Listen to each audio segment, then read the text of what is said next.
All right, folks, we'll get started. I'll call to order the City of Milton Common Council meeting this Tuesday, June 16th at 6 p.m. Can I get confirmation of appropriate meeting notice? Meeting notice was posted at Milton City Hall, Milton Piggly Wiggly, and Hometown Ace Hardware. Thank you. Approval of agenda. So moved. Second. We have a motion and a second. All those in favor say aye. Aye. Opposed? That motion carries. Pledge of Allegiance.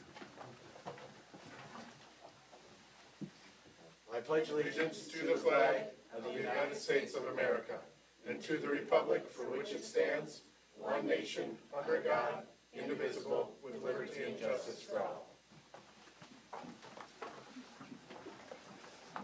4, public comments regarding items which can be affected by council action. There are no individuals signed in for public comment this evening. But I would like to invite our chief to give us an update on Lakeside Fire and Rescue.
Thank you.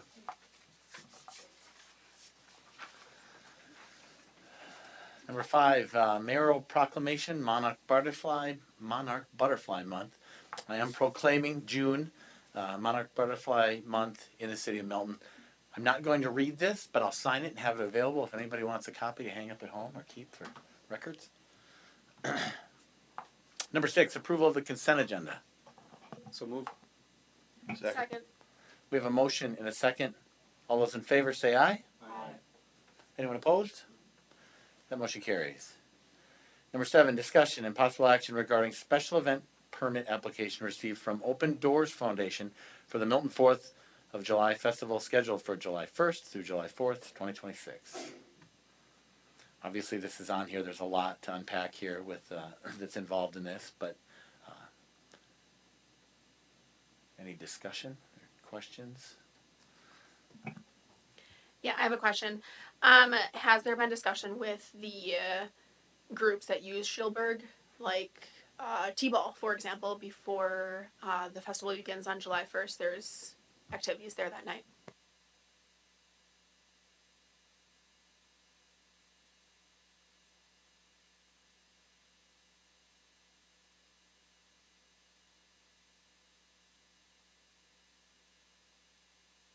Just plenty of parking for those families that utilize the fields. Cool. Thank you.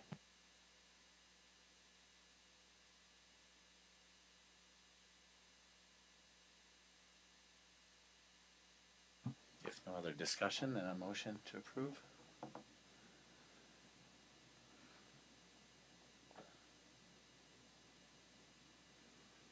So I would move to approve the special event permit from Open Doors Foundation for the Milton 4th of July Festival scheduled for July 1st to July 4th, 2026. Second. We have a motion and a second. Any other discussion? All those in favor say aye. Aye. Anyone opposed? Abstentions? Well, if we abstain, then the fourth vote has to go on to you. So I abstain. I Right. abstain as well. And I vote aye.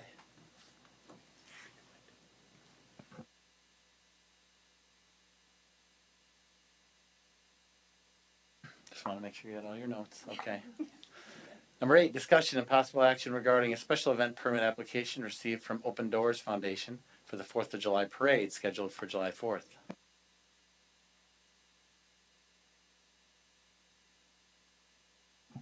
Any questions on this one? Since Alicia's just standing by in case we do.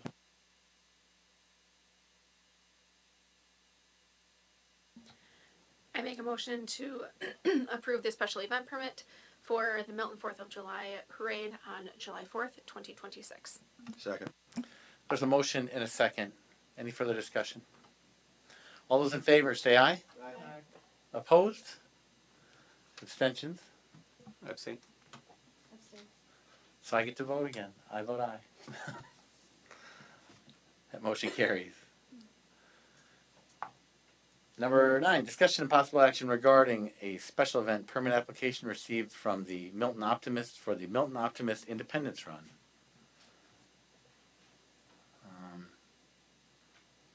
Any questions on this one?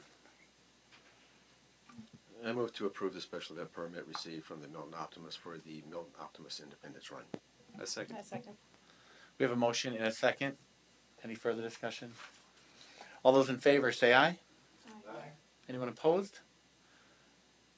Any abstentions? That motion carries. Number 10, presentation by the Milton Historical Society providing an update on the use of the 2026 nonprofit budget funding.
Thank you. It was a nice report.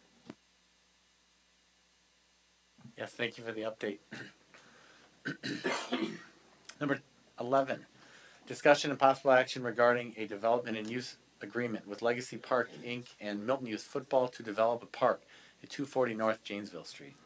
The proposed development and use agreement is between City of Milton, Legacy Park, Inc., and Milton Youth Football for development of and long-term use of McKenna Park, located at 240 North Janesville Street.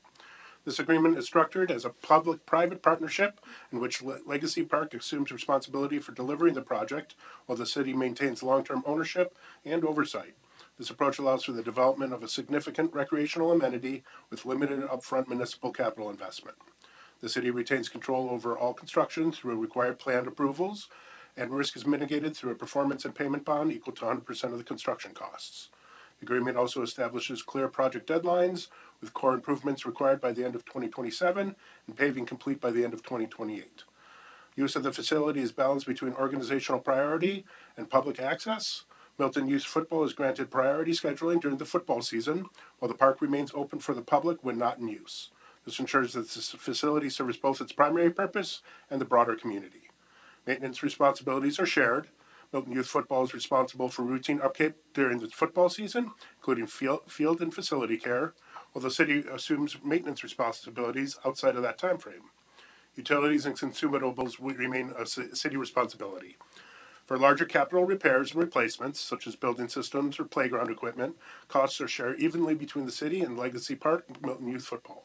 The agreement provides flexibility if partner funding is unavailable, allows for the city to defer projects, complete them, and seek reimbursement, or assume full responsibility with potential adjustment to use rights. The agreement also includes a protection for the city in the event that partner organizations cease operations or fail to meet their obligations. In such case, the city may terminate the agreement and retain full control over the improvements. Access to the facility remains under city control at all times, including key and security systems. This agreement minimizes initial city capital investment as Legacy Park leads project funding and construction. Ongoing costs of the city include off-season maintenance, utilities, and share of future capital improvements. Bonding requirements and ownership provisions reduce the city's financial exposure. City administration recommends a motion to approve development and use agreement between the City of Milton, Legacy Park, Inc., and Milton Youth Football for development and operation of McKenna Park. This did go in front of the Park and Rec Commission last night. They did vote to approve it with one minor modification to the agreement. They have requested that in the project scope, a small playground, and they would like to add with handicap accessible equipment, fully inclusive substrate, and fenced in. I have spoken with representatives from both Legacy Park and Milton Youth Football. They're agreeable to those terms and into that change. So I would change my recommendation to approve it, including that change. Thank you, Paul. Any questions for Paul, or we have a whole crew here from Milton Youth Football, so very excited to answer questions. So what do you folks think? I think this is a great partnership and a great way for the city to get another park that is going to be open for public use when not in use. The city needs more green space and fields for these types of youth activities to practice, so a great partnership and very excited about it. Just say out loud, a lot of blood, sweat, and tears led to this point right now. Good job. And I do have just a curious question. Is the ongoing maintenance costs from Legacy Park and stuff like that, just revenue stream to the Legacy Park, nonprofit, if you will? Is that just like from concessions and registration crossover from Milton Youth Football and stuff like that, basically? Is that my understanding? Can you please, if you can, come speak into the microphone? Sorry. We want to capture you and record you for future review.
I make a motion to approve the development and use agreement between the City of Milton, Legacy Park Inc., and Milton Youth Football for the development and operation of McKenna Park with the proposed changes as discussed by Paul.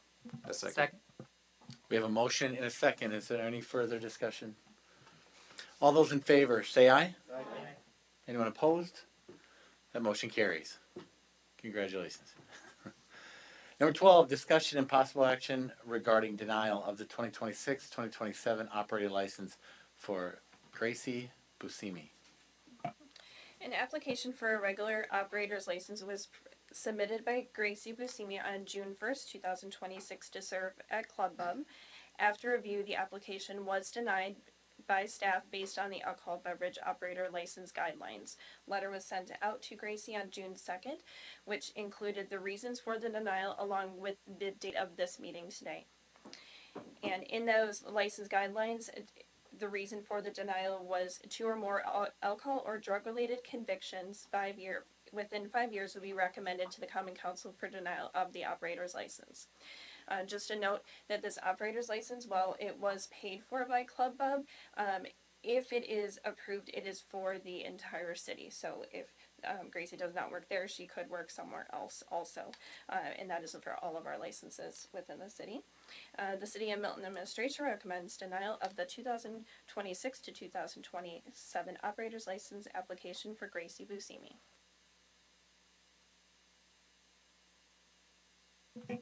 So I got, I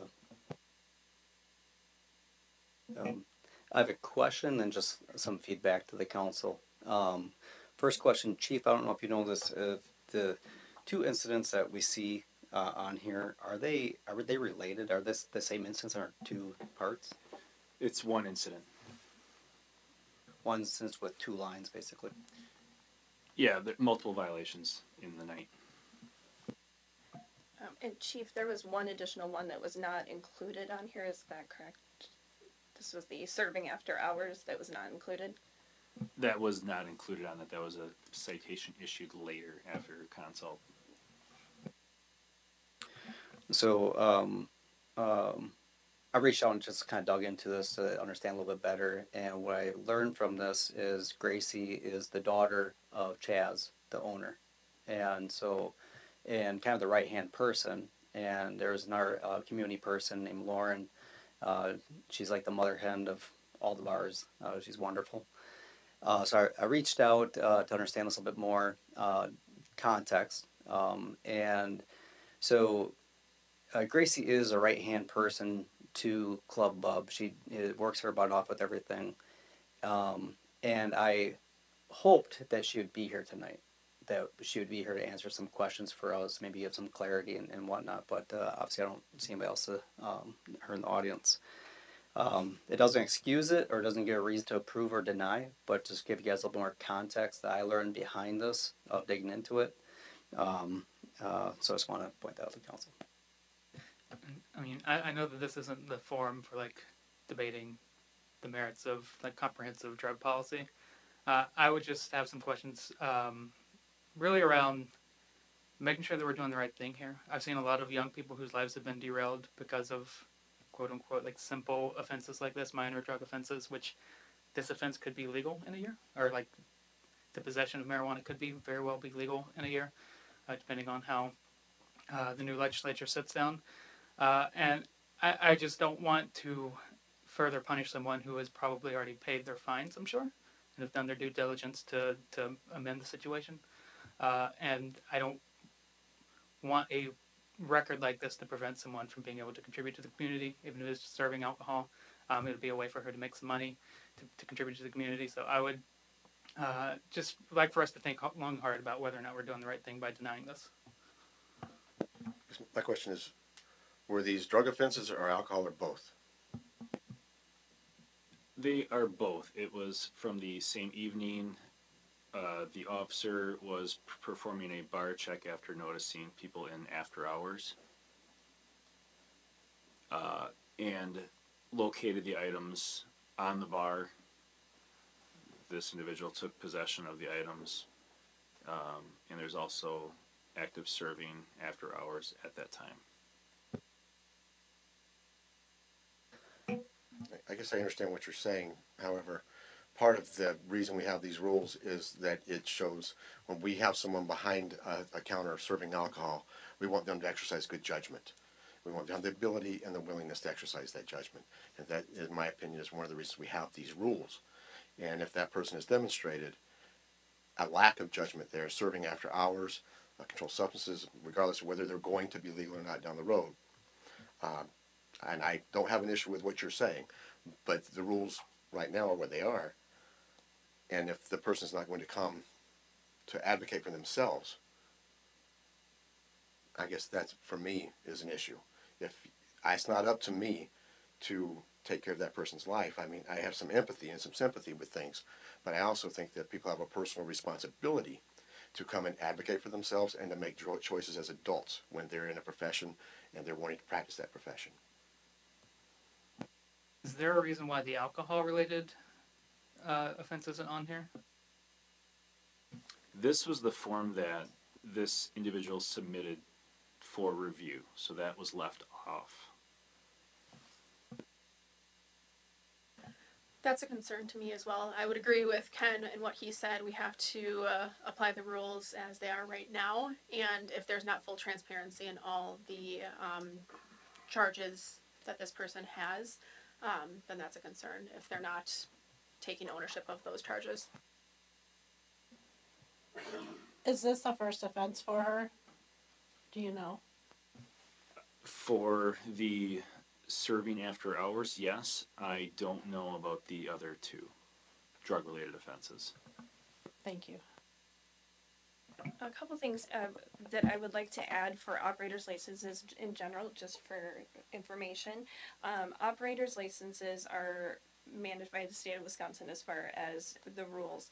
And with that, it does not mean everyone in the bar who is serving needs an operator's license. So for example, there could be another bartender in a bar that is watching those other people who don't have the license. So there is that point just to bring up in general for that. Also, there have been times, again, we don't see this very often, denied licenses, but there are options to do operator's license, granting it with conditions. So some municipalities choose to, when they approve it, but they need to go through another alcohol serving course or some kind of other courses. So again, those are just options that are available. That's a good question. What type of drug offense was it? If I can ask that, was it marijuana related or was it cocaine? What type of drug? It's listed on her application for it, but yeah. No, it's marijuana. That second attachment.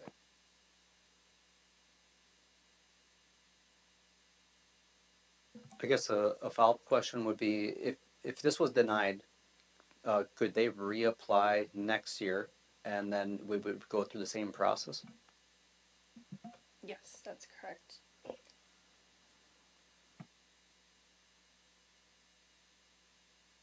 Unless the council changes their license guidelines in the future.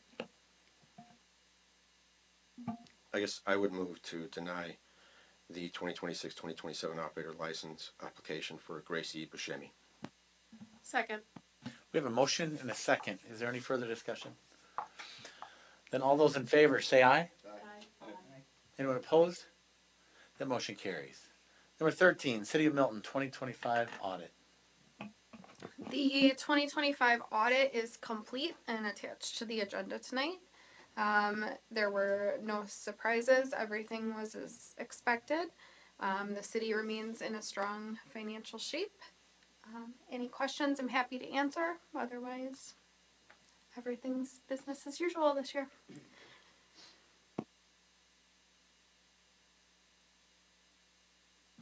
No questions for Kelsey?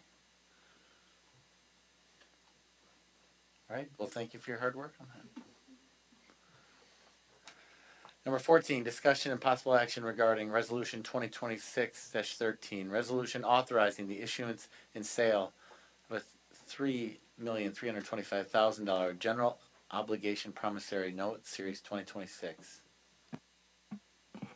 Today we had the sale of notes. We have Charlie from PTMA here to go over those results of the sale today.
Just a quick question.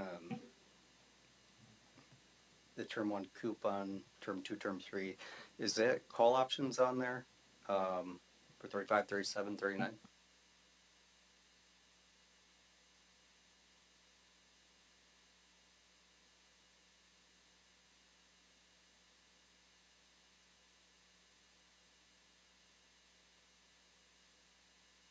I would just like to point out, and thank you, when we've been budgeting and when we've been projecting it internally, we've been using the rate of 4%. So we're actually quite happy with the 3.6 that it did come in. And so that's going to be under our budget for our financial planning for the future years.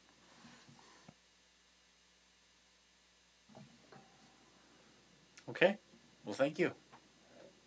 Thank you. Any discussion amongst council? Otherwise, be looking for a motion to pass this resolution.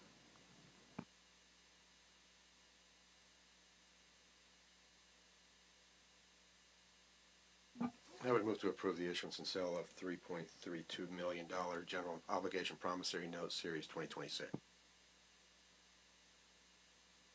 Second. We have a motion and a second. Any further discussion? Then we'll vote. All those in favor say aye. I'm sorry. She said it to me 3 times. We have to do a roll call vote. I'm so sorry. Like she wrote it and put it in front of me 2 minutes ago. Jenny, will you please do a roll call vote? Yes, I will, Mayor. Budlong, Aye.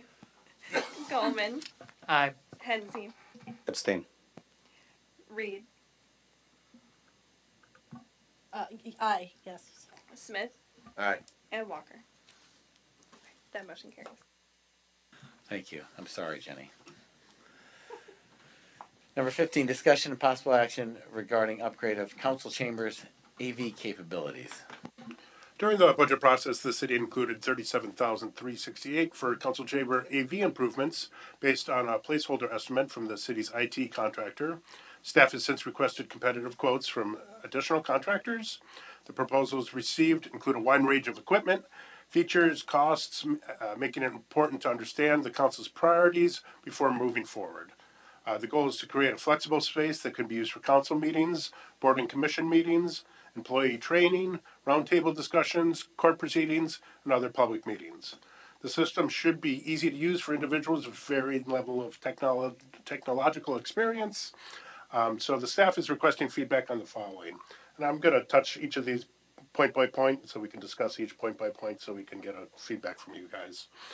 Push-to-talk microphones, such we have now, are microphones that are always on, hot mics. What's the benefit to a hot mic as opposed to a push to talk? I'll have a couple comments. It prevents side conversations from council members. It does involve catching sometimes the crowd and what the crowd is saying. Sometimes microphones aren't turned on by council members when they are talking, and that's one reason to do hot mics. To stick with push to talk is sometimes you guys have council, sometimes you guys have side conversations during council meetings, and you may not want those disclosed. Sometimes comments are made that you're not prepared or unwilling or unaware that the mic is hot, and it sometimes has gotten people in trouble. Not here, I'm not saying that, but I've worked with other councils who have said things that they've had to eat crow and apologize for during meetings. So those are two pros and cons for each side. Is there a cost difference? Right now, we don't want to discuss cost. Right now, we've got 3 different quotes. They're apples and oranges. We can't compare anything. We want to really narrow down these companies on what we want, and then we can start talking about price differencing. My feedback on push a talk is I think it creates order by having a push a talk, but I'm not emotionally attached to either side. I agree with that. We all have to take our turns with the push to talk, but we shouldn't be having any kind of side conversations, so I'm not opposed to a hot mic situation either. But I have some concerns if the person talking he's going to be heard loud and clear if there's murmurs or interruptions from other people in the room.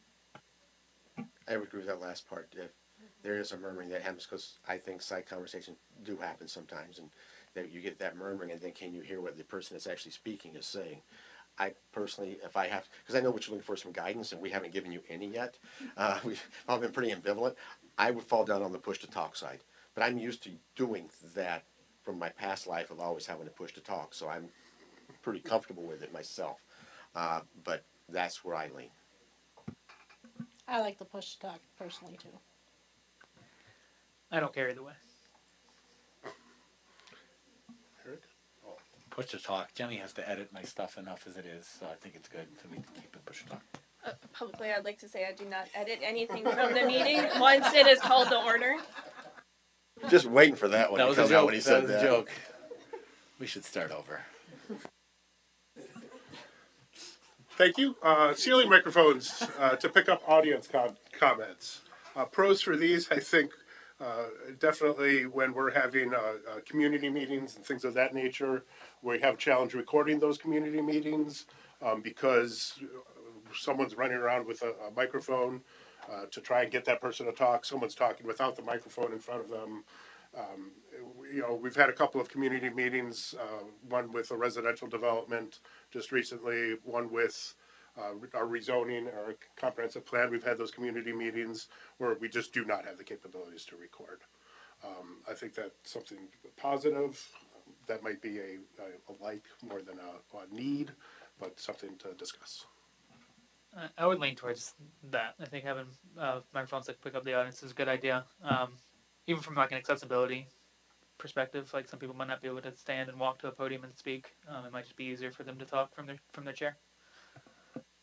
My side, the way I'd follow that one though is, does it encourage people to sit out in the audience and just randomly throw out comments as opposed to having to come up, identify themselves, so they live in the city, and make a more formal address. And case by case, we can't always have a microphone for somebody that is challenged with mobility, has those issues. But me personally, I lean on having someone come up rather than just encourage that yelling from the seats out there. I fully agree with that. I think it creates order in taking turns from the audience speaking. Excuse me. I mean, we could start the process saying that we expect people to come up and speak at the podium, even if we have ceiling mics. But one question I have is, and this may be from council, is ever a situation where there's unruliness of something said or done that for a legal aspect of protection to the city, it would be nice to have that recorded, that like have a proof that something was said or done.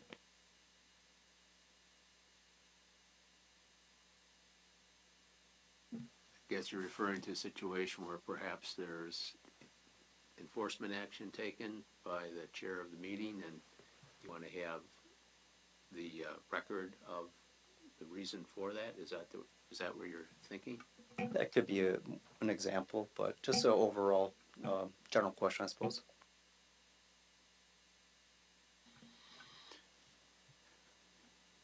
Well, I think that would be the one instance where I can think of where, from a legal perspective, you'd want to have the ability to record comments that of people who weren't at the microphone, I think. Otherwise, in my experience, if it's disorderly, whether they're in their seat or not, you're going to hear it on the mic. So that would be, and if you are, then you definitely have a disorderly situation by definition. That's disorderly conduct. So you can certainly, like you say, you're discussing reasons why, but that legally, that would be the only thing I can think of. There's no prohibition against having rules of procedure for citizen or audience comment. I mean, that's fine. So that would just be my thoughts on that. Thank you. Just kind of looking at need to cost. That's all. To that point, this is a personal experience. We had a very extended meeting where we had to take a break. And I was standing about 5 feet away from that mic over there, and had to, and later said, "I want to talk to you, but I have to go to the bathroom." And this voice right here, and it picked it up. Jenny came and told me, says, "Yeah, Ken." So it doesn't bother me to say that, Jenny.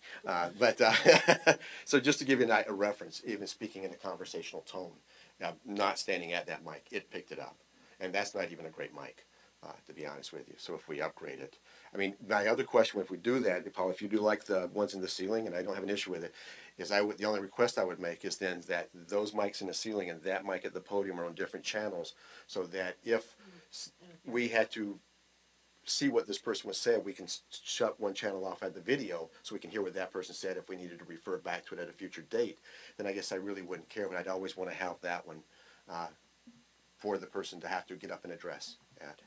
I think that's an excellent idea where that possibly the crowd mic could be on off. There might be situations where we do need it, like a public meeting compared to a board meeting or a council meeting. And it makes it easier going back if they're on different channels. You can cut that channel off to hear what that person's saying, so you don't have them overriding each other.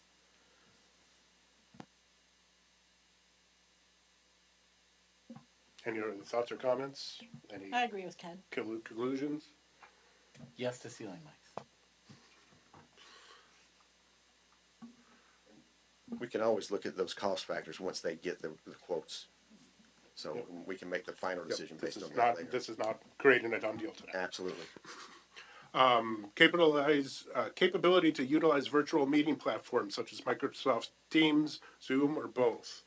Currently, right now, if we do a Teams meeting or Microsoft, one of you appears by Microsoft Zoom, or we have someone off-site that wants to make a presentation, we have no connection from our television screens to our recording system.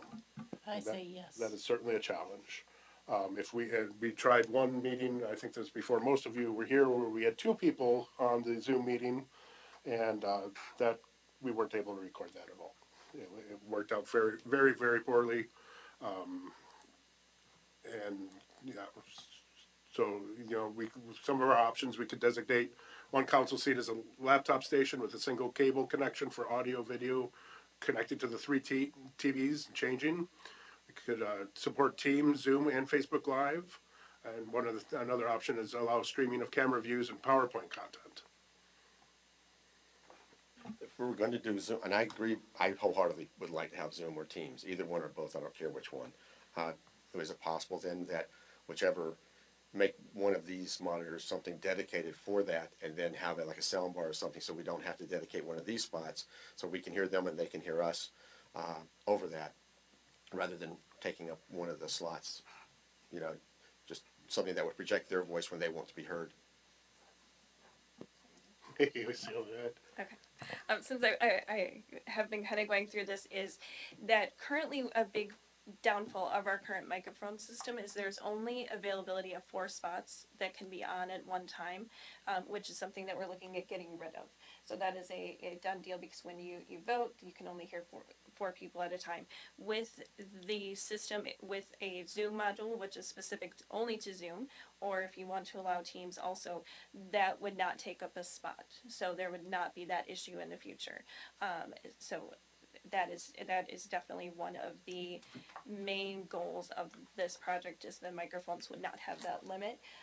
With all of these systems that we've started to look at, the mayor does have full control, and or a chairperson or person sitting in the chairperson position to turn off anyone's microphone if it does become an issue. Are we thinking that this meeting platform would be used for citizens as well to join meetings and speak, or just for presenters or council people? That is up to the council to decide. Typically, correct me if I'm wrong, Mark, if we can control who can and can't talk, can and can't talk. If we don't want someone speaking at the podium, other than the session that we allow for at the beginning, we can not have them speak on an issue. Is that correct? And I think we could get rid of that too if we really wanted to. I don't recommend that. But. That's correct. The council can control any input by the public during the meeting. It's not, unless you have a public hearing, you're never required to allow it. And certainly that would be the norm when you have the public that participates via Zoom or Teams, which is not unusual, that does occur, but the comments usually are only when they're turned on. Then that if they want to signal that they want to comment, then they push their button and then they're allowed to, yeah. I personally would love if the public could come in by Zoom virtually. I'm happiest when this room is full. So if it's full there or there, I really don't care as long as we get that public participation. I'm happy. Like I said, we always have the control over whether they can speak or not. But to have them there and have them engaged, I'm there. Yeah, I agree 100%. Molly stole my question, but I was hoping that we would have the option to open this up to the public and have them be able to engage us in that avenue, because it's can be really easy for some people to engage that way and not get here. So I personally think Zoom is easier to use, so I prefer Zoom over Microsoft Teams. I would like to have a system that would be able to handle everything. And then if it has that, then eventually there might be even our platform in the future will become popular. And I think if we have the technology for all the above, and then the council can decide what platform at the time that they prefer. But I like to have the ability to do both. But I am in support of having the virtual meeting platform for all reasons explained.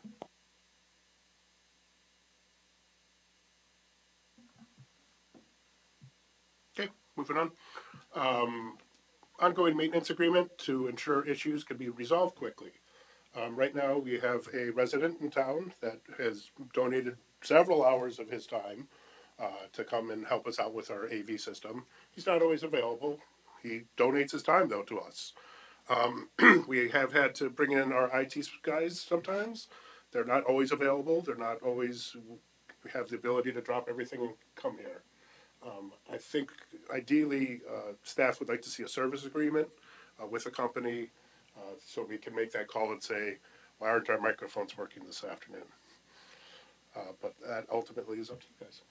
And obviously there's going to be an ongoing subscription cost to something like that. I recently learned that the Prairie Lakes Library System has an IT department, and they contract them out, I know, to other libraries throughout the entire state, just outside of our system. And I don't know if they would also look at a municipality, and they have one of the top and most sought out IT teams. But I don't know, but I can find out if you'd like. And they have contracts and do all that, so it's all nice and legal and on board. Do they have AV specialists? I don't know, but I can find out. Yeah, please do. Please do. I'll find out. Because it's one of the challenges is our IT. While they're great at IT, they're not AV specialists, and so we've come across some challenges there too.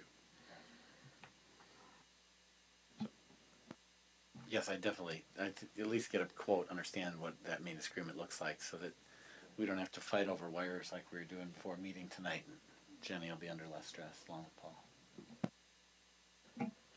So if we're also, we skipped one, a single camera view for cameras. Thank you. Yeah. I think a maintenance agreement makes sense, but like one question I have is like, okay, well, 5 minutes before this happened last meeting, and I think it's happening basically every meeting at this point of these issues. I mean, it's not like we have them in our back pocket and be like, hey, can you go over here and like be here in 2 minutes before our meeting starts? Like with the maintenance thing, how does that fix troubleshoot at time on the spot like we just dealt with before our meeting? Okay, I can share some information. Is that when we started this project for discussion, we thought we just needed new equipment. It is not just new equipment. It is the connections that are within this dais and the side. So that's kind of why we're looking at different options too. So for example, this evening at 4:00, I came in and made sure everything worked, and then it didn't by 5:30. So, but with that, a lot of the maintenance issues that we have had over the last couple of years, we usually know about, or they're starting to, or we can resolve them to a point. But our IT company does not have anyone on staff that really helps us with that, except for maybe if there's a connection that's something that's bad, they can put a new one in. With the maintenance agreement, these people know the information we can possibly have depending on what company is chosen. You can have a call into the support and they can answer it within a couple hours. So it's not going to fix everything if for a last minute option. But again, I just want to say a lot of the issues that we're having, yes, we're having them at last minute, but because of some connections that need to be changed out either way.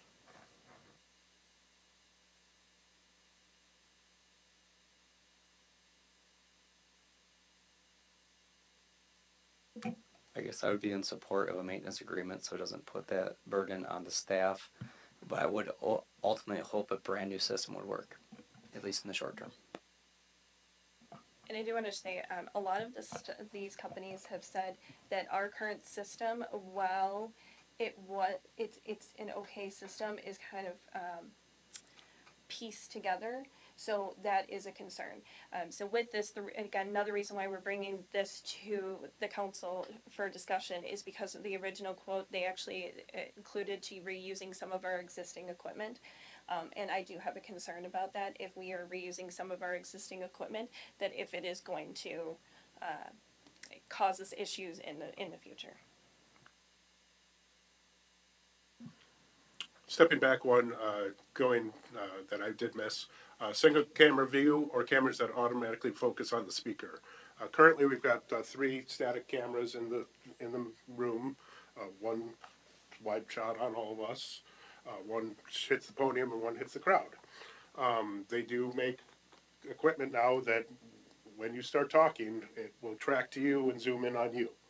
I've had some comments in the past of they didn't know who was speaking or who was saying something. I think Jenny's received most of those comments actually. So is that something that the group is interested in, or are you fine with them just showing us all together? I think it would be beneficial. I know, like when we have team meetings at work and Zoom meeting, or actually team meeting, it does it, puts a square around it. I don't know if you could just do that too, letting who know who's speaking at that time. That would be an option besides just a single Zoom. But I like whoever's speaking, it's focused on them. I'm fine with a single camera view. When we're looking at our options and, the funds we don't have unlimited funds, we have to decide what is most important. So I think having cameras and then more importantly, having microphones at work and people that, a platform that people can join a meeting on is more crucial than a fancy camera in my opinion. I would second that. I don't have a problem with these cameras and the way they're focused. Personally, like you said, I agree with you. We got to watch. These are not our pennies that we're spending. So. I agree with both of you. I was also wondering if people are concerned about not knowing who's speaking. Is there a way that we could have a system that whenever we press the button, if we do press to talk, it also lights up a light or something up here that lets people know that's who's speaking? That might be a little bit more cost effective than the single view camera. Just thought. I have no idea how much that would cost, but I'm gonna feel like I'm on a game show. we are. I mean, the question is, are we solving a problem that really exists? I don't think so.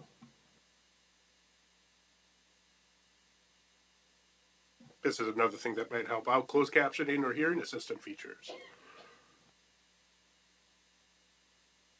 I 100% agree with that because I'm deaf in one ear, so having that would be very beneficial, especially for people that don't speak clearly or have any type of speech impediment or anything. That would be very helpful. I'd second that. Third. Fourth. And so on. Reusing existing equipment when practical. I have so many fears of that, considering all the gremlins that are in this system right now that run apparently all over the place and move. New equipment can also be under warranty, so I think that's something to keep in mind and would be in favor of. Especially since the system apparently has been piecemealed together. We don't want to piecemeal the new system together with old stuff that wasn't working. And if we're gonna do new now, I'd say just get it all done at once instead of all of a sudden we get new and all of a sudden something else is happening. We have to put more costs. Let's just get it all done at once.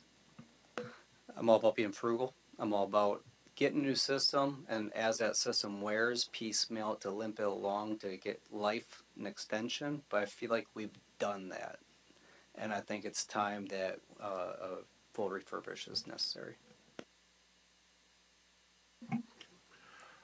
What do you like about the current system? If you don't have anything nice to say, don't say anything at all.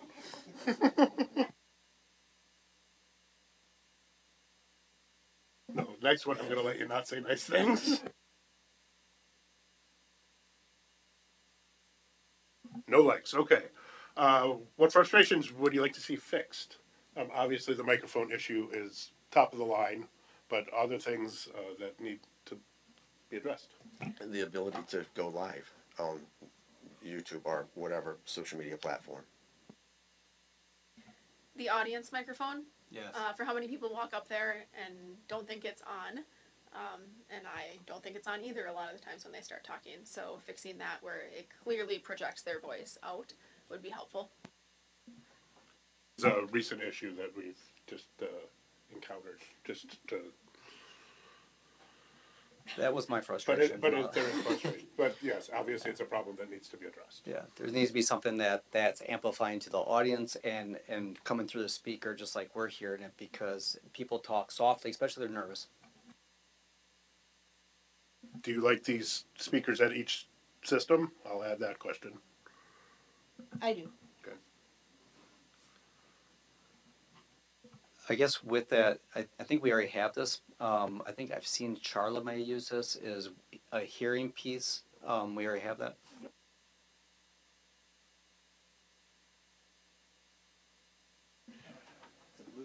I will say this system is outdated and you cannot get replacement parts.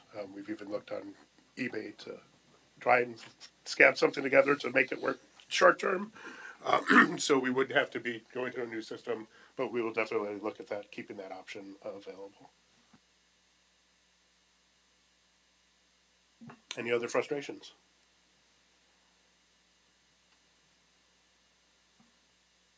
Any other features you'd like to see? Just added what Ken was saying. The ability to live stream would be great, but I think if we incorporate teams, that would kind of solve that. If I attend remotely, I like the ability to have a holographic avatar in my seat. Is that okay? Can it be young Ken? Sure. What's that supposed to mean? Look how young this gentleman is. A clip-on mic would be nice for presentations or when we're not set up as a council meeting. If someone's speaking at that TV over there, having a clip-on mic for a community meeting would be helpful. We have one of those. But Does it work? yes, it does. It does. We've used it in the past. But one concern that has been brought up by employees, especially employees when they have trainings in this room, many of the speakers do not want to have the microphone on, or if it's an interactive training, then the employees actually have to hand around a wireless mic, which does make conversation not as effective. So if with talking about the ceiling microphones, the options that are available is basically that you can have the ceiling microphones turned up or turned down depending on what type of meeting you're having. So let's say an employee training, or there's other organizations that use our facility in a roundtable portion of it, then they can have those up and then have it recording. Also, the availability for that to be a on-off switch essentially, so that those are on and off a lot easier rather than going in here and then going in the media room and starting the recording, etc. Just for multiple people to be able to use.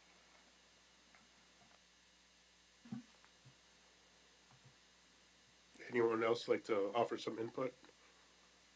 No, I have a question that came of that, Jenny.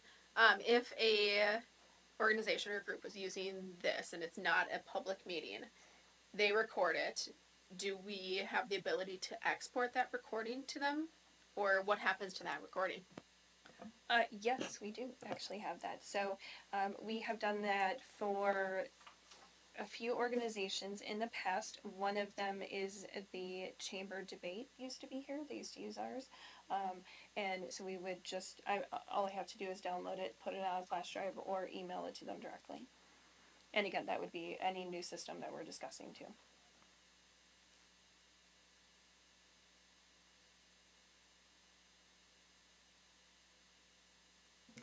Does the AV system, does that include AI dictation? Depending on what system that we have and the cost, there's a couple different options. So if you're using Microsoft Teams and Zoom, those are already going to have an AI dictation if you choose to turn that on. So the meeting recaps, etc. There are options too with some of the more expensive ongoing subscription based that do some really great AI dictation. But again, it just depends on what you're looking for. But there are definitely options available.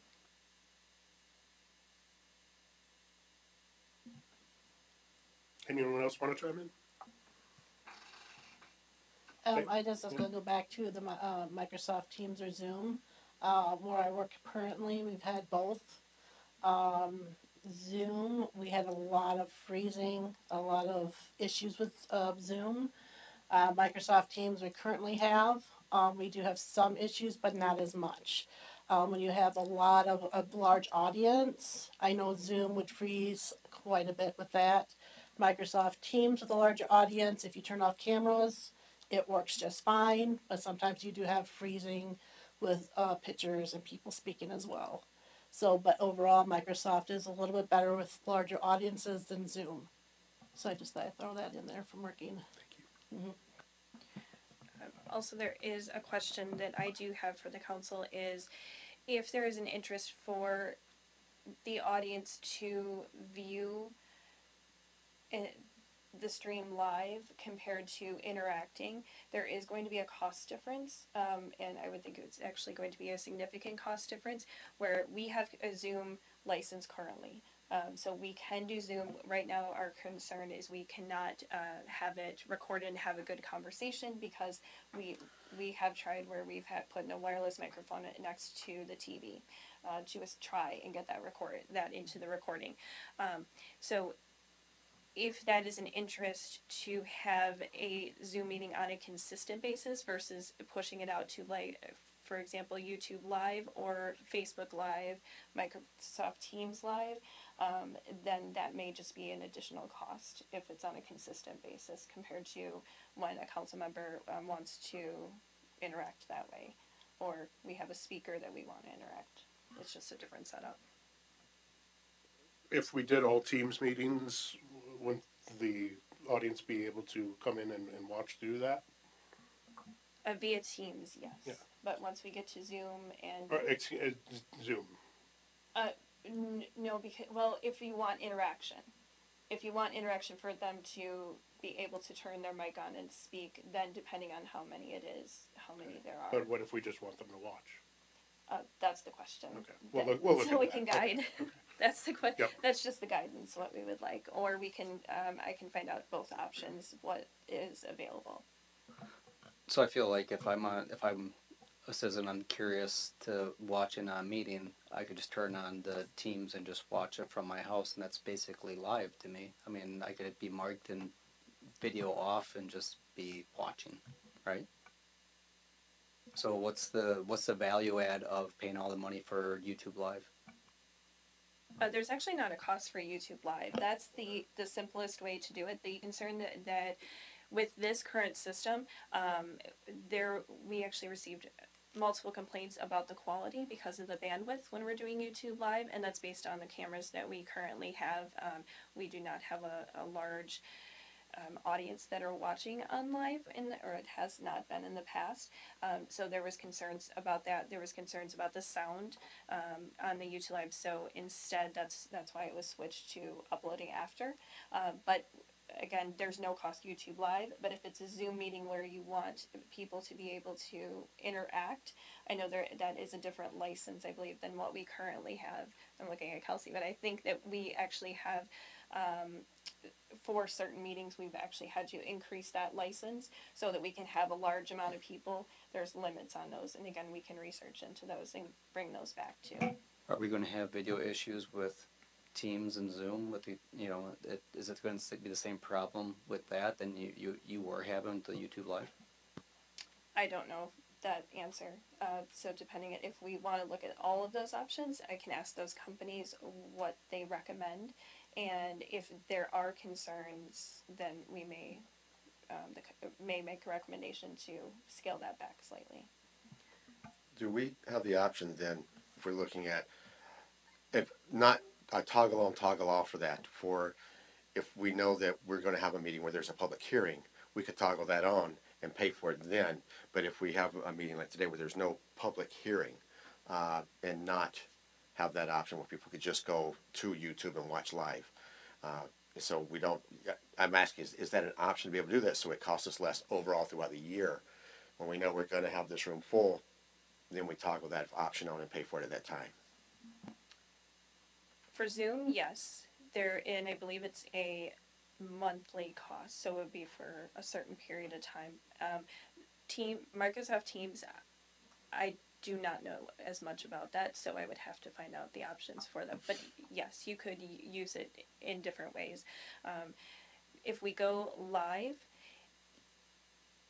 so for example, a Facebook or a YouTube Live, that may be a little different than a Microsoft Teams Live, where YouTube Live is and Facebook is just watching it.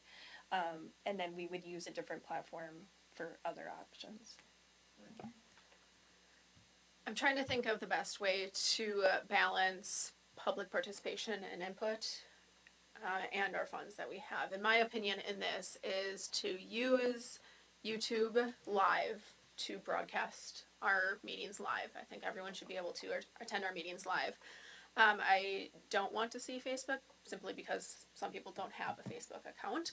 And then using either Teams or Zoom, whichever platform we decide, reserve that for either council members to attend remotely or presenters to attend remotely.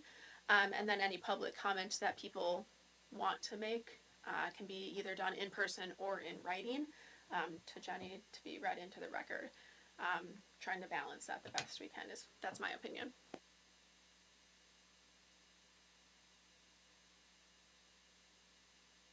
Another way to consider this too is the option for a module which allows any type of Zoom, Microsoft Teams, or any of those other streaming that would allow for all of those, and then see how it works essentially. So you can have that option and then choose in the future how you would like to do that. There of course are even options, they're costly, but to have all of the lives embedded into our city website, that is an option also. I did receive a quote for that, but that is, it has a very large annual cost, so that is a concern. I do have another question. I know when we have meetings at work, they have a chat. Is that gonna be turned off, or are we gonna allow outside people to chat in the box, allowing questions that way? Or That can we would turn be that up, access that would be off? up to the common council. I would highly recommend not allowing that. But that would ultimately be your guys' decision. Only bad things can happen there. And they do become public records at that time. Yeah, I was just wondering if there was a way to turn it off, cause, yeah, we I can't. believe there is. Okay. So, Paul, do you feel that you guys and Jenny enough information to move forward with this now? Yes, I do. Thank you all for taking the time to have this discussion. I will say from just some of the input we got here and from some of the pricing that we've already seen, and the $37,000 that we have budgeted, we are probably going to have to increase that at some point. Unfortunately, We are doing pretty good. I know Kelsey's frowning under there, but we are doing pretty good halfway through our year, and and we do have residual funds as well if we need to use those. So I also want to thank Jenny. She's done a lot of work on this. She's become our AV expert. Well, she may not think so, but she knows more than all of us. So thank you, Jenny. I appreciate you on that. And just one other item. So the original scope of work that I sent out, I am going to modify it slightly, which, so I thank you for all of the information, but it was to provide 15 delegate microphones, a lectern microphone, the ceiling microphones, the cameras. I originally said the auto tracking, which are section auto tracking, so 3 at a time. I'm going to back off and actually say just the standard standard cameras, and then pre-program them to capture the zones for the council, lectern, and audience. With that, and then supporting all of the versions of Teams, Zoom, and any other virtual meeting options, and then allow the streaming of the camera views and PowerPoint content, include all of the installation, testing, and then any type of cabling that is needed, and have a review of everything, all of the cords that are here that are beyond the dais, and then the on-site staff training, and then a possibility of maintenance agreement.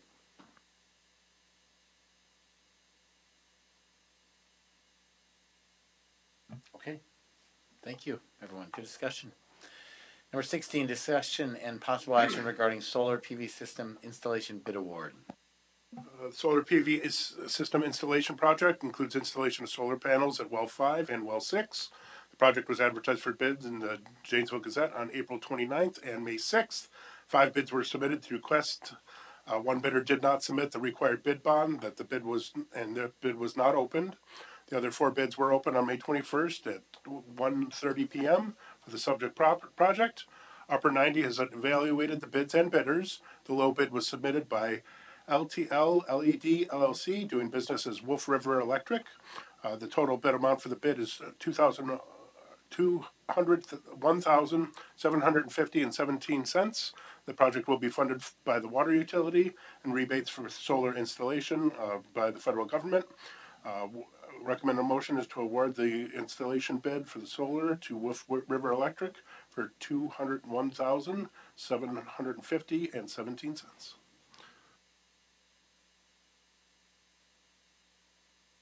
Any questions or motion on this? Just a question about the rebates from the federal government. Is that under the infrastructure bill that was passed a few years back? Or That is correct. is there any risk of that possibly? They expire being at the end of this year. We're still confident Yeah. that we will be receiving those. Okay.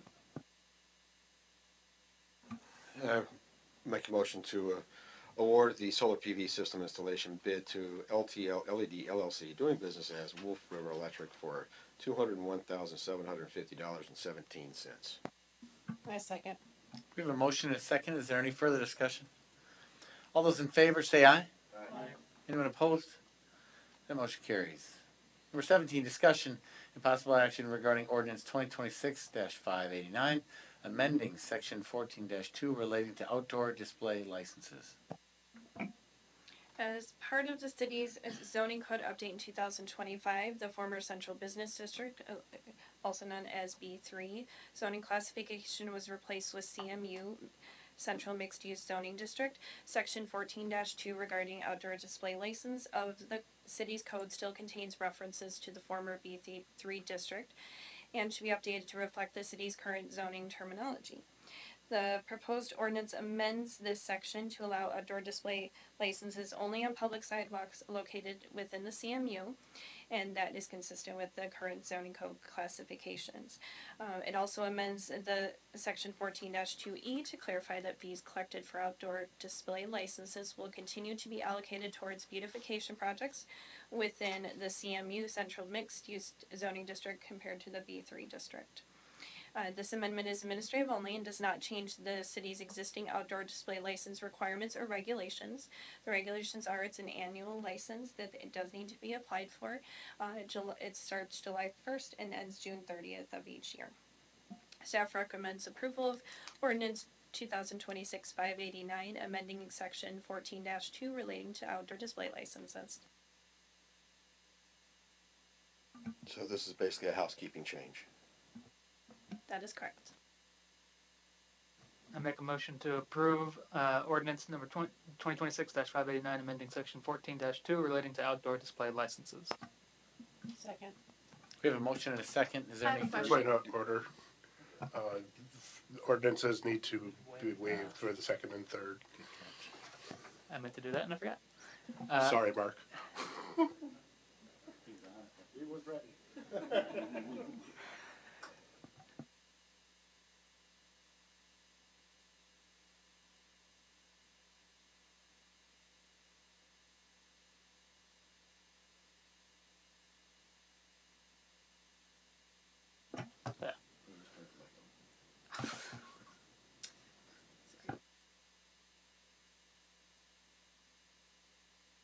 Is there a second? I'll second. Thank you, Paul. We have a motion and a second. Is there any further discussion? All those in favor say aye. Aye. Anyone opposed? That motion carries. Number 18, discussion and possible action regarding special event permit application event signage. City administration is requesting direction regarding signage for special events located within the city. Staff have received previous special event permit applications that include requests to place temporary event signage at locations other than the event site. In addition to the signage located on site, the two common sites requested are FFA Park, which is the corner of High Street and John Paul Road, and near the Welcome to Milton sign at the intersection of Highway 59 and Highway 26. The city's special event permit application currently does not specifically address event signage. As a result, staff is seeking direction from Common Council regarding whether signage should be allowed as part of the special event permit approval process. If council wishes to allow such signage, the approval could be included as a condition of the special event permit. Alternatively, the council may determine that signage requests should be reviewed on a case-by-case basis or not permitted at certain locations or for certain events. The council's decision regarding this request will help provide guidance for future special event applications that may include similar signage requests. The city may take staff time to place and remove posts on the city-owned property. City administration makes no recommendation on this item. So one of my concerns is every entrance to the city is going to end up with, we have a lot of special events. And do we end up with these temporary signs? And no way would I ever want the city to be the fiscal impact of removing or placing posts if this was. I personally am opposed to it because I don't want when people are coming into this city, all they see is a bunch of temporary signs for the events. When the reality is most people go to pages like the Milton community page and Facebook and the city page, and now there's the 4th of July page, and there's a million other ways to skin that cat, in my opinion. I'm in favor of putting this into the special event permit packet. Just as it lists, is alcohol being sold or something like that, they could circle yes or no if they want to place a sign on public property or city-owned property, and then the city council can approve or deny it at that time. I personally drive around the city and see these things, and I'm like, oh yes, a reminder to myself that Civil War Living History Days is coming up. So it's just a nice reminder. Yes, I'm very active on my social media. I know these things, but I think that reminder is always nice. And the posts usually go up as part of when Public Works is dropping off supplies for these events anyways. It's not that much more of a cost, in my opinion. I had the same initial reaction as you can, that of course, like obviously I do a lot of special events, and I'm part of a lot of that stuff, and I also have the same sentiment as Molly, as I do like to see the visual signs as reminders and things like that. My only concern is with the volume of special events that we do in this town, and also that we have the process now that staff can approve the ones that are not alcohol or road closure related. And if there's 1 week that we have 15 events, and all of a sudden you go by, Casey's General Store, and there's just a litter of signs. And then even with this, my second concern was even the size of the signage itself. It could just get cluttery and problematic. So I feel like the the system in place is just fine. If it's, I don't see us ever denying a sign up. It's just a simple thing, but just so they have a control on it would be my thoughts on it. We could add into the special event packet stating the city has the right to remove any, signs that may be offensive or anything like that, or, unruly that are flapping in the road, something like that. So I wouldn't be opposed to that either. And I guess I won't have too big I mean, I don't want to make, but when we say, well, the city's already out dropping off barricades and like that, I'm a firm believer that I'm trying to be very thoughtful about how many little things I add onto people's work list. If it's not my work list, I would be opposed to having the city if you want to put a sign out and we approve the sign, then you have to get the sign and you have to put the post up and you have to put it up and you have to take it down. Because when they're in the middle of trying to get all that stuff done, we have a very limited size in our personnel for DPW. I always hated when somebody looked at me and said, well, it's just one more form for you to fill out, Ken. It's only going to take 2 minutes. Well, that's 2 more minutes of my time that you're just taking away. So I try to be thoughtful about that when I do this. So I guess I really wouldn't be too horribly opposed to it, but I would be opposed to the city being responsible for any portion of it. As far as putting it up, if you want to put it up, but be responsible for every part of it. I would agree with that. I think we should just include some language that says, whoever has applied for the special event permit is responsible for putting it up, taking it down within a reasonable amount of time. But that city reserves the right to remove any that might be questionable or have anything objectionable on them. I would like to just have that I don't want to reserve the right to take them down. They're not going up if there's anything questionable on them. I would suggest that. Yeah, that, Would we put approve? Would we review the signs beforehand? I I'm guess it's comfortable with staff reviewing. Okay. If you that was guys my, are. okay.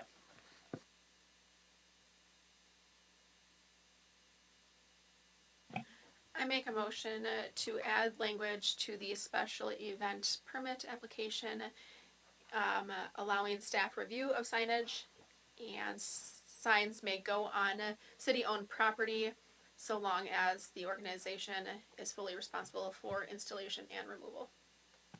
Second. We have a motion and a second. Is there any further discussion on this?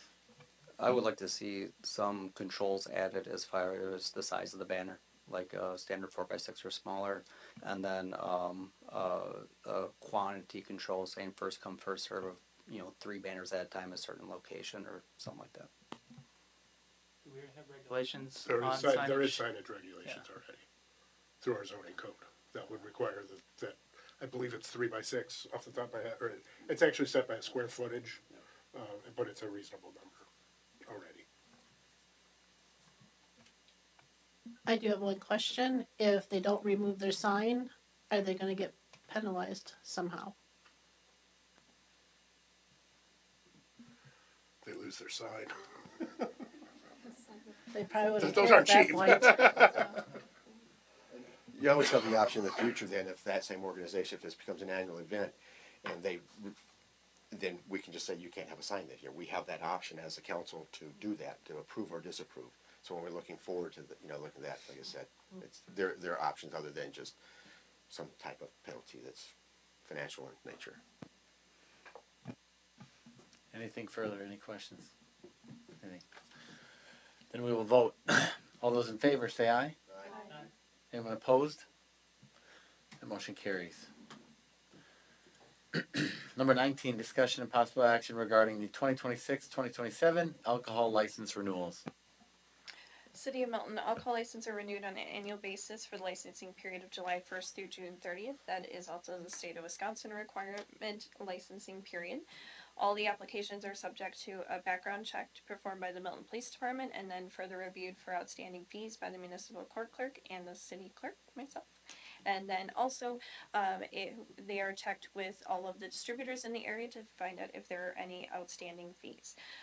We have not had any.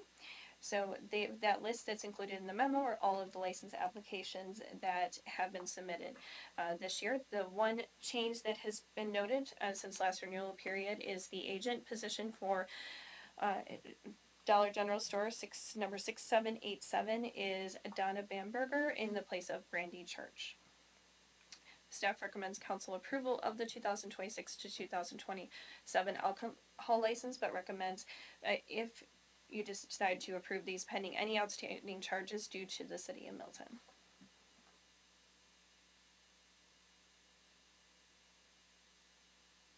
I make a motion to approve the 2026-27 alcohol license renewals. Pending any outstanding. Pending pending any outstanding charges. Due to the city. Yep. Okay, perfect. I'll second. We have a motion and a second. Any further discussion? Then we'll vote. All those in favor say aye. Aye. Anyone opposed? That motion carries. 20, discussion and possible action to approve 2026-2027 cigarette, tobacco, and electronic vaping retail licenses. These licenses are also in the same period of July 1st through June 30th of each year. All applications are reviewed by myself, and then also the police department reviews them at the same time as the alcohol licenses. We have a total of 6 that have requested to sell cigarette, tobacco, and electronic vaping for this year and in a retail setting only. The only change, again, has been Donna Bamberger has applied for the agent position for the Dollar General Store, number 6787, in the place of Brandy Church. And staff recommends common council approval of the 2026 to 2027 tobacco, cigarette, and vaping licenses, pending any outstanding charges due to the city. I make a motion to approve the renewal of the 2026-2027 tobacco, cigarette, and vaping or e-cigarette licenses, pending any outstanding charges due to the city. Second. We have a motion and a second. Is there any discussion? Then all those in favor, please say aye. Aye. Anyone opposed? That motion carries. 21, general items. Committee reports. Who's got a committee report for us? I do. Parks met last night. Obviously, the big thing was the agreement with the Milton Youth Football for McKenna Park. We're also working on a lot of field use agreements, maintenance agreements for a lot of fields. So yeah, that was Parks. Thank you. The library board didn't meet, but they did have a fundraising event last Saturday. Not this last, but the one before, with the tattoos. If I'm not mistaken, that it is going all month for those of you who are curious. But if you did it that Saturday, 50% of the proceeds went to the public library. I think they made a little over $1,200 that day. So I got 2, and yeah. So, but they can still go, and you'll get. I think it's 20% right now for the rest of the month. So go get a tattoo. Thanks, Ken. Anyone else? Planning Commission has not met since we last met, but Fire Commission might be meeting next week to go over the organization's audit. So be prepared to see some audit information from the Fire Commission sometime in the near future. All right, thanks, Brooks. Staff reports. Want to start us off, Chief? A lot of order. Yeah, now. So public work. Oh, all right. Police. So Kelsey assisted with interviews today for police officer. We had an unsuccessful hiring process the last round. This is a real quick turnaround. We had a good day. We were advancing forward to the police commission next Monday. Officers Cook and Schneider completed their instructor development course. They're going to be future instructors with our department to assist in-house and hopefully county-wide training as defense and arrest tactics instructor. This is state-required training, this instructor development course, prior to becoming a state-authorized instructor. Jared Fish, our SRO, attended the School Resource Officer Conference last week in Appleton. He said that was better than the previous year, so that's good. Hopefully we'll send him to the next one then, next year. Currently, Detective Schneider, who is going to be replacing Detective Justice upon his retirement, is currently shadowing him in every facet and trying to absorb that amount of experience that Detective Justice has had in the last think 18 years in that role. Officer Jack Swells, our newest hire, just completed phase 1 of his field training yesterday. Give him a couple days off and he'll start phase 2. We also just acquired a new squad car as part of our yearly, well, every other year of 1 or 2 squads. That just got graphics applied, so that's going to be picked up hopefully tomorrow, and Public Works is going to work on working out that transition between our 3 cars in that process. With the assistance of City Hall and Public Works, our fitness center is taking shape, no pun intended. I was waiting on a meeting to say that. So just some repositioning of some of the files down there, and some cleanup is needed before the equipment can be ordered and assembled. Otherwise, that's it from the PD. So thank you. Thank you. Kelsey. Well, most of my items were either on the agenda today or Brandon took them, but the audit is complete. The notes were sold today and approved, so that has been, those 2 items have kept me busy. And then, yes, in the last 2 weeks, Jenny and I have spent an extensive amount of time in the basement going through files. We are happy to be in sunlight again and not down in the basement. And now I'm pivoting over to working on the 2027 budget. Thank you. Paul. Merchant Row was striped just recently and is open to the public finally. That project's just about done. There is some restoration work that they still need to do, with a couple of corrections, but we're finally through that one. Want to thank the businesses and residents on Merchant Row for their patience. This has gone on much longer than we anticipated or would have liked, and the businesses there were very graceful in working with us. So I wanted to thank them. Have 2 development submittals in the last couple of weeks since our last meeting. Glacial Ridge is continuing their expansion down to the south, and then a business is looking at doing a medium-sized expansion over on the High Street. So we've got more in the pipeline, more in the pipeline, more in the pipeline. It never stops. It's good. Thank you. Jenny. The staff is just continuing to work on prepping for the August 11th partisan primary election, and absentee ballots will be sent out by June 25th, or if earlier, depending on when the county sends us our ballots. So we are working on that. With the alcohol license and tobacco licenses that were approved tonight, then we will be starting to put together those. Right now we have 105 operators, bartenders within the city that have applied for licenses. And so I will be hand delivering those within the next week. I do want to say thank you to all of those establishments, because with our new system of sending out information via email versus the post office, it has gone extremely well this year. It also allowed time for review for those if there was any changes. So again, I really want to appreciate those organizations that applied this year. And that is all that I have right now. Thank you. All right, so our team building exercise is, what's your favorite cartoon as a child? I'll go first. Mine was Rugrats.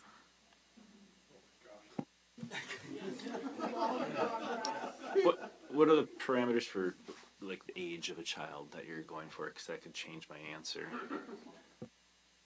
Whatever one's funnier. I was going to say Ren and Stimpy, but I think a more appropriate version would be Rocko's Modern Life. He just stole mine, so I'll say Teenage Mutant Ninja Turtles instead. Mine was Scooby-Doo. Mine was My Little Pony.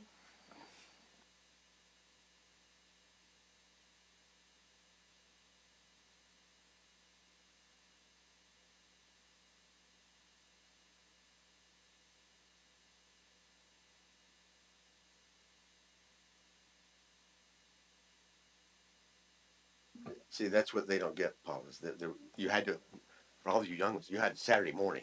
is when you got your cartoons. I would say probably the Flintstones. I said there were still Saturday morning cartoons in the 90s. I just want to point out.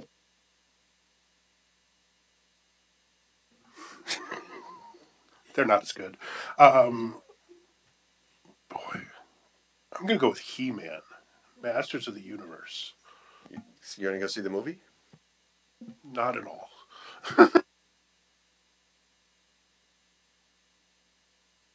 Franklin. I watch my kids watch it right now, or make my kids watch it right now. I take mine back. It's G.I. Joe. I will say, And I have seen those movies. Sorry, Brooks. no, to add to the Rocco's Modern Life conversation, having a son named Rocco, I made him watch that recently, and thought that was so cool. I'm with Brooks. I got really excited about the Ninja Turtles when they would come on Saturday mornings.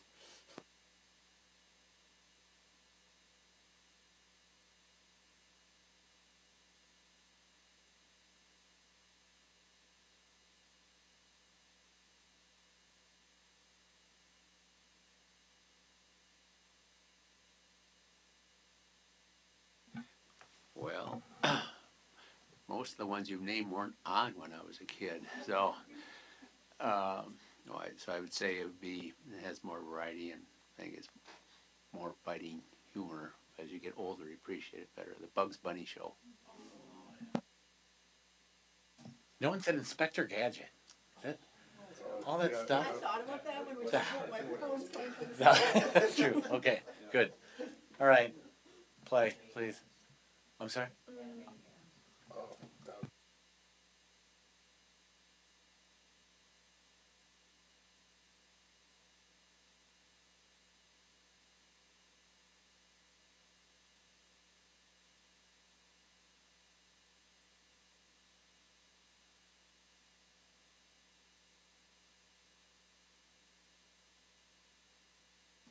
Okay.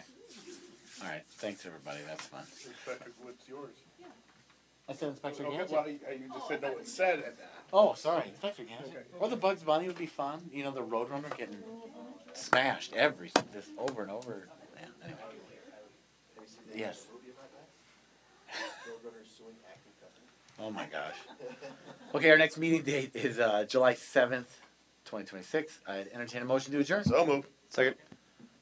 All those in favor say aye. Aye. Opposed? We stand adjourned. Thank you, everyone.